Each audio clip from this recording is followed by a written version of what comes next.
국회가 각종 마찰로 또다시 멈춰섰습니다.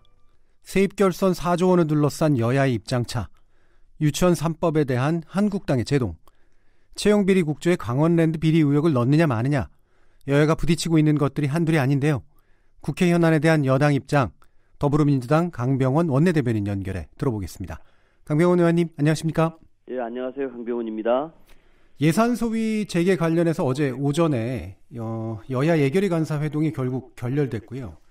유류세, 부가가치세 인하, 지방소비세 인상 이런 것 등으로 발생한 4조 원의 세입 결손이 문제인데, 한국당과 바른미래당 이거 국회에 떠넘기지 말고 정부가 빨리 대책 마련해봐라 이런 입장인 것 같아요. 여당 입장은 어떤가요? 이렇게 뭔가 사소한 문제가 있을 때마다 그 마음에 안 들면 국회를 파행시키고 보이콧하는 게 지금 20대 국회 들어와서 15번이 있었고요. 이번 예결위 심사 과정에서도 벌써 5번째 파행을 겪고 있습니다.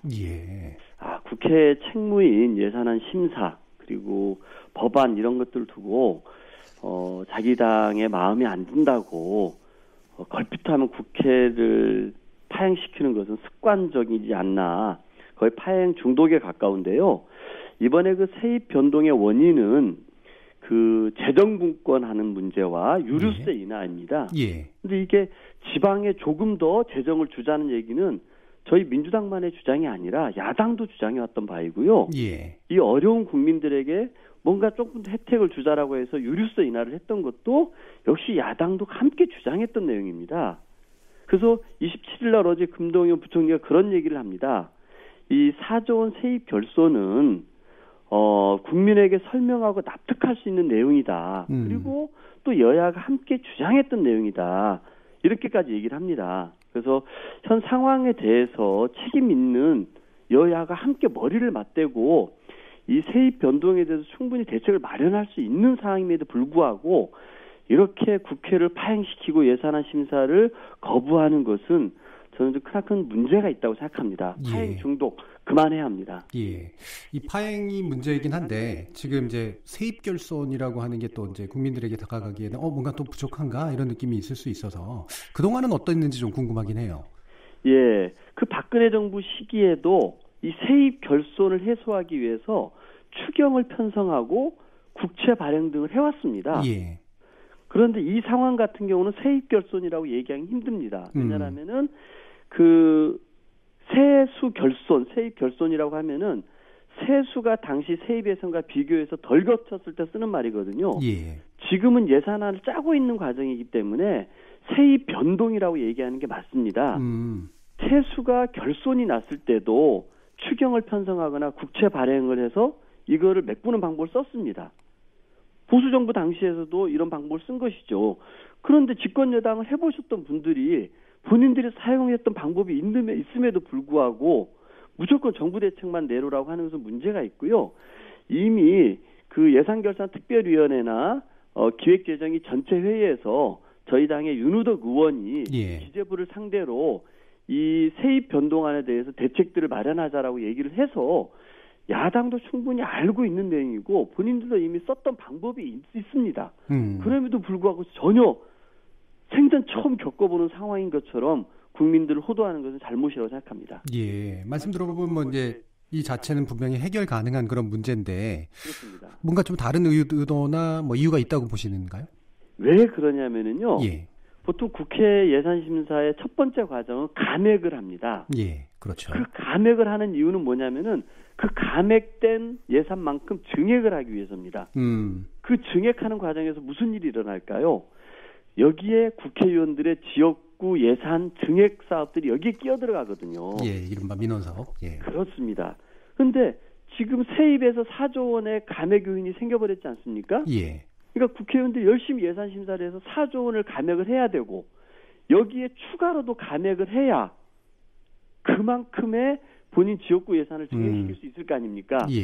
근데 국가 예산이라는 게 허술하지가 않아서 4조 원을 감액하고 또 3조 원, 4조 원 감액하기가 쉽지가 않습니다.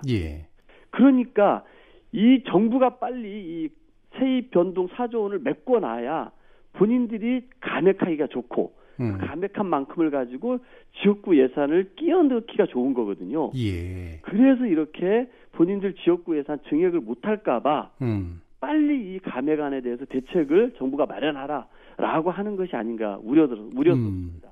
참 이게 국민들이 듣기에는 이제 감액이라고 하는 게 원래는 이제 예산 목적에 안 맞는 거 이런 것들을 깎을 거라고 보는데 그 깎은 만큼 다시 채워넣는 과정에서 이제 이권이 개입되는 이런 측면들이 있다고 보시는 부분이네요. 그렇습니다. 제가 한 가지 말씀드려보면은 최근에 그 예결특위 소위에서 송원석 의원이 한부모 가정 복지시설 지원 예산 61억을 삭감을 주장하지 않았습니까? 그렇죠. 예. 근데 이분이 한 8월 달쯤에 지역구에 문자를 하나 보냅니다. 지역구 예산 827억 확보했다고. 예.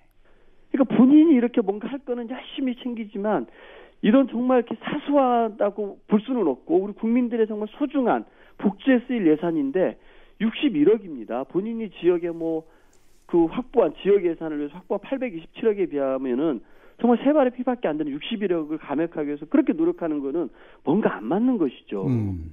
자, 이게 또 걱정되는 부분이요. 이게 파행도 파행인데 이 파행이 지나고 나면 파행의 책임을 묻는 게 아니라 어떻게든 마무리가 돼야 되니까 이른바 이제 퉁치기식의 그런 위에서 상층에서 이제 대충 합의해버리고 마는 이런 식으로 갈 가능성도 있는데 어떻게 보세요? 일단은 저희 당도 그래서 끊임없이 빨리 이거를 급하다, 빨리 정상화시켜라. 그리고 세입 변동의 부분은 충분히 예결에서 논의해서 대책을 마련할 수 있는 부분이고 그 대책 방안에 대해서는 우리 예결위 전체회의나 기재위 전체회의에서도 충분히 논의가 됐던 방안입니다. 예. 그리고 야당이 박근혜 정부 때 여당일 때 다 써먹었던 방법이 있고요. 예. 그래서 하루라도 빨리 예결위를 정상화시켜서 빨리 이 부분에 대한 최대한 이 심사를 밤을 새워서라도 마무리하는 것이 가장 중요하다고 생각하고요. 예. 짬짬이가 되지 않도록 저희 여당으로서 책임감 있게 예산안 심사에 임하겠다는 말씀드립니다. 예. 그럼 약간 주제를 바꿔서요.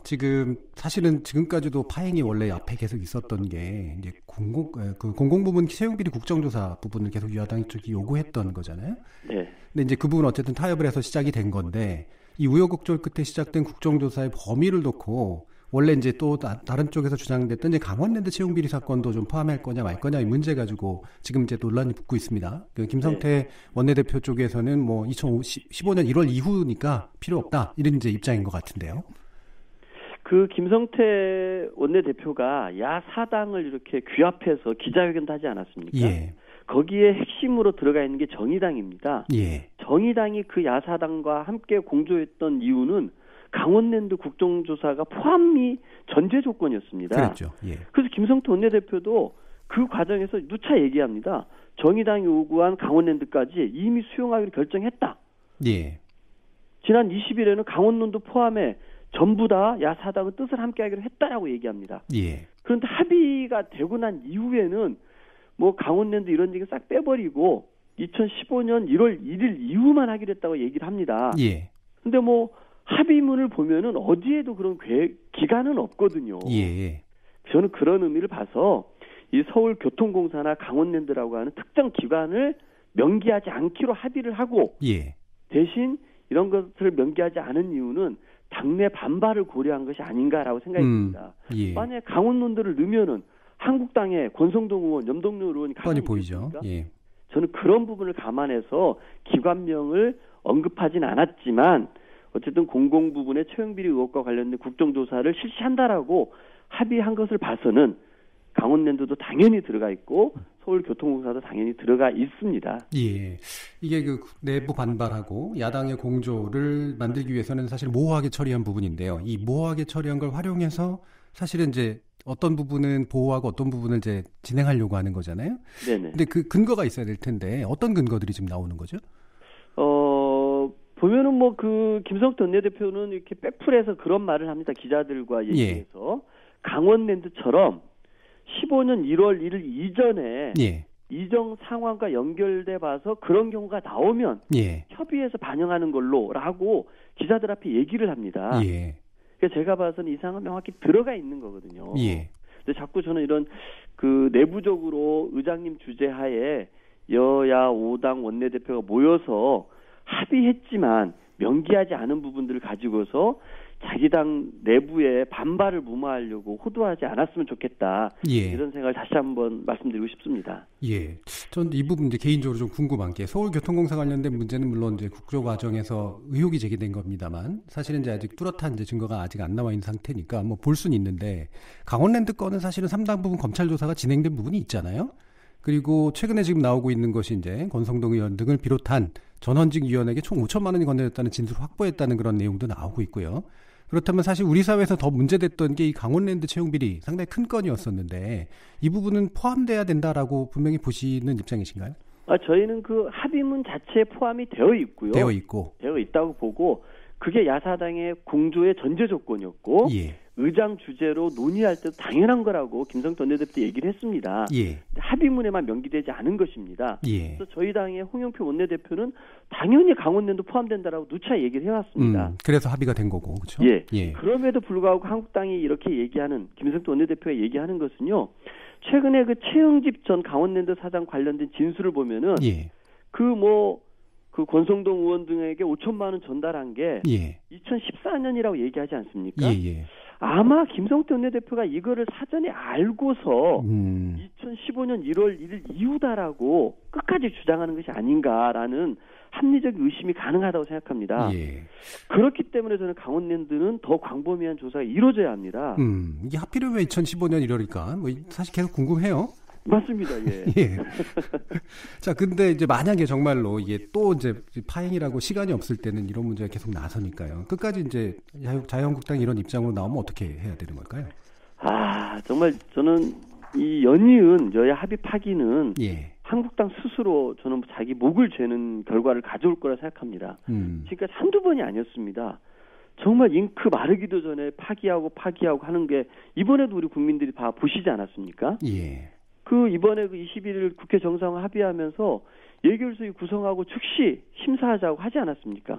그러는데도 불구하고 세입 변동을 가지고서 국회 예결이 파행시켜가지고 이렇게 국민들을 발 동동 구르게 하고 있는데요. 더 이상 이런 것은 없어야 되고요. 이 김성태 원내대표 스스로 발언했던 걸 지키지 않는다면 남은 국정조사 합의도 원만하게 이루어지기 쉽지 않지 않겠습니까? 저는 꼭 좀 지켰으면 좋겠습니다.